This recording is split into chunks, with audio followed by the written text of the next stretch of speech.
अस्मत्कुरुसमारम्भां यतिशेखरमध्यमां लक्ष्मीवल्लभपर्यन्तां वन्दे गुरुपरम्पराम् ஆழ்வார்கள் வாழி அருளிச் செயல் வாழி தாழ்வாதுமில் குறவர்தாம் வாழி ஏழ்பாறுமுய்ய அவர்கள் உரைத்தவைகள் தாம் வாழி செய்யமறை தன்னுடனே சேர்ந்து. அர்ச்சாவதார அனுபவத்தை செய்கின்ற பெரியாழ்வார் திருவரங்கம் பெரிய கோவிலை பற்றின அனுபவத்தை செய்யத் தொடங்கி முதலிலே விபவாவதாரங்களை எல்லாம் சொல்லி அப்படிப்பட்ட எம்பெருமான் தான் திருவரங்கம் பெரிய கோவிலிலே எழுந்தருளியிருக்கின்றான் என்பதாக 4ஆம் 10 8ஆம் திருமொழியிலே அனுபவித்தார்.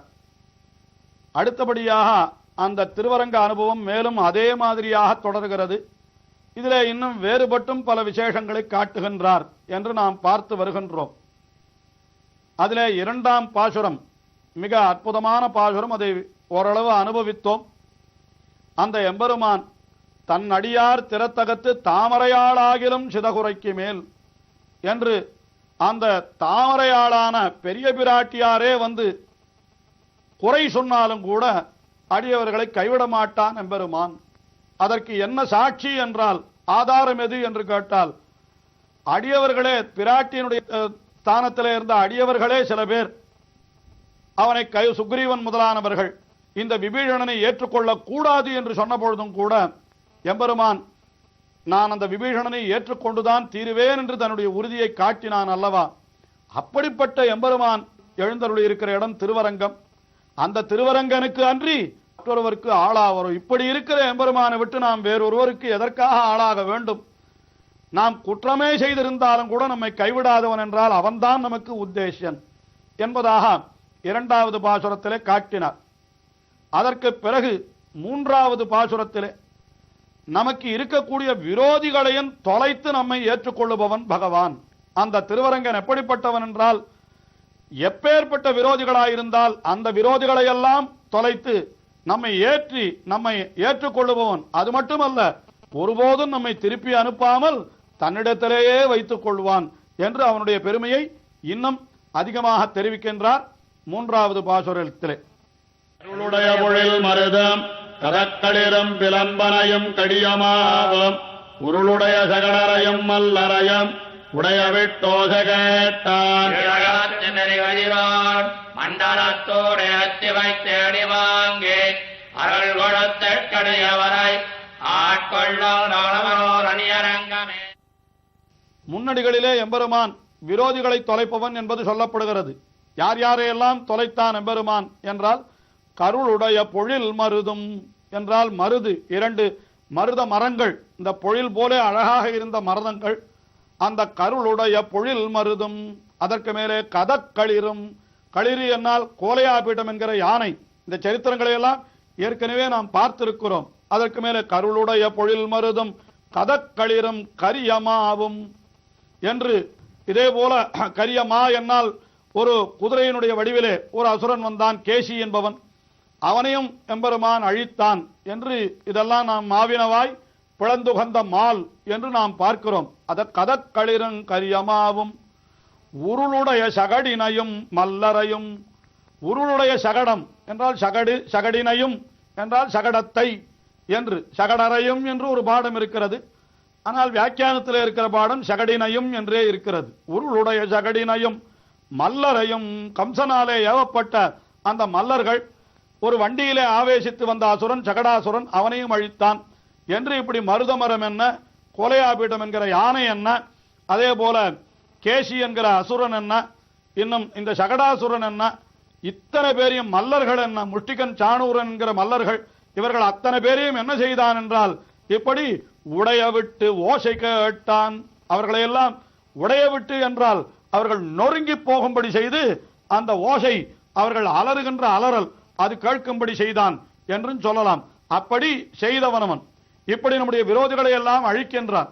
அழித்தவன் என்ன செய்கின்றான் என்னால், நம்மை தம்முடைய பரமபதத்திற்கு அழைத்து செல்லுகிறானாம். இந்த பரமபதம் எங்கே இருக்கிறது என்றால், சூரிய மண்டலத்தின் வழியாக சென்றால்தான் அந்த பரமபதத்தை அடைய முடியும் என்று சாஸ்திரங்களிலே சொல்லப்பட்டிருக்கிறது. ஆகையினாலேதான் அந்த சூரிய மண்டலத்துக்கு போகிற வழிக்கு அர்ச்சிராதி கதி என்று சொல்லி இருக்கிறார்கள். அர்ச்சிஸ் என்றால் சூரியன், அவனை ஆதியிலே உடைய வழிக்கு அர்ச்சிராதி கதி என்று பெயர். அந்த கடுங்கதிரோன் மண்டலத்தின் நன்னடுவுள் என்று அந்த சூரிய மண்டலத்தை தாண்டி கொண்டு தேரார் நிறைகதிரோன் மண்டலத்தை கீண்டு புக்கு என்று சொல்லப்பட்டபடி சூரிய மண்டலம் வழியாகத்தான் நாம் பரமபதத்திற்கு போக வேண்டுமாம். அதைத்தான் சொல்லுகிறார், இருளகத்தும் எரிகதிரோன் மண்டலத்தூடு ஏற்றி வைத்து.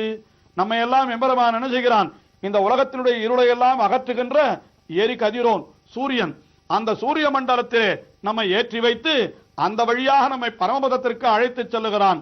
சென்று என்ன செய்கிறான் என்றால், அங்கே நாம் பரமபதம் சென்றவுடனே ஏணி வாங்கி, ஏணி வாங்கி என்பதற்கு சாமான்யமான பொருள் என்ன சொல்லலாம், நம்மை மேலே ஏற்றி வைத்து விட்டான், அதற்கு பிறகு ஏணியை எடுத்து விட்டானால் நாம் கீழே இறங்க முடியாது.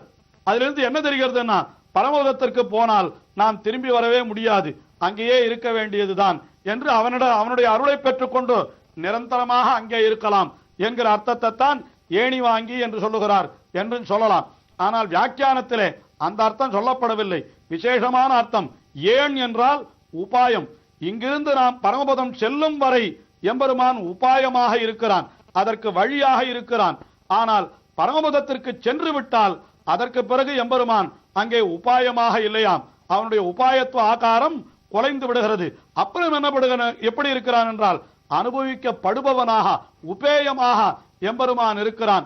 ஆக நம்மை பரமபதத்திலே ஏற்றி வைத்த பிற்பாடு அவன் தன்னுடைய உபாயத்துவ ஆகாரம், அதாவது வழியாயிருக்கிற தன்மை, அதை மாற்றிக்கொண்டு நாம் அனுபவிக்கும் பொருளாய், நம்மை அனுபவிக்கும் பொருளாய் அவன் ஆகிறான் என்பதைத்தான் இப்படி அருள் கொடுத்திட்டு அடியவரை ஆட்கொள்வான்.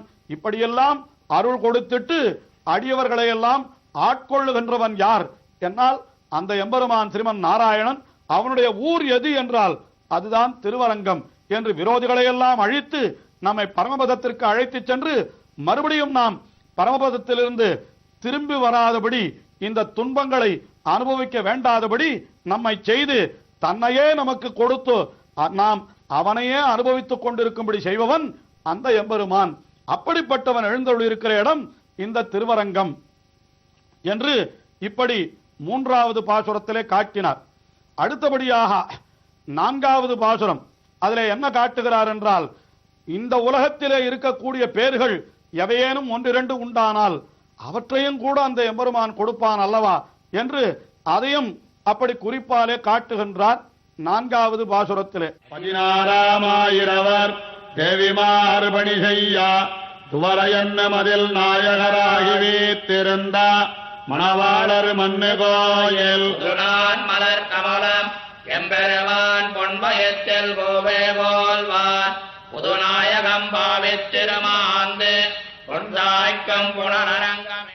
திருவரங்கம் பெரிய கோவிலிலே எழுந்தருளிருக்கின்ற எம்பெருமான் எப்படிப்பட்டவன் என்றால், கீழே 2-3 பாசுரங்களிலே ராமாவதாரத்தை சொன்னவன், இந்த பாசுரத்திலே கிருஷ்ணாவதாரத்தை சொல்லுகின்றார். இந்த கிருஷ்ணாவதாரத்திலே எம்பெருமான் என்ன செய்தான் என்றால், நரகாசுரனோடு யுத்தம் செய்து அந்த நரகாசுரனை அழித்தான்.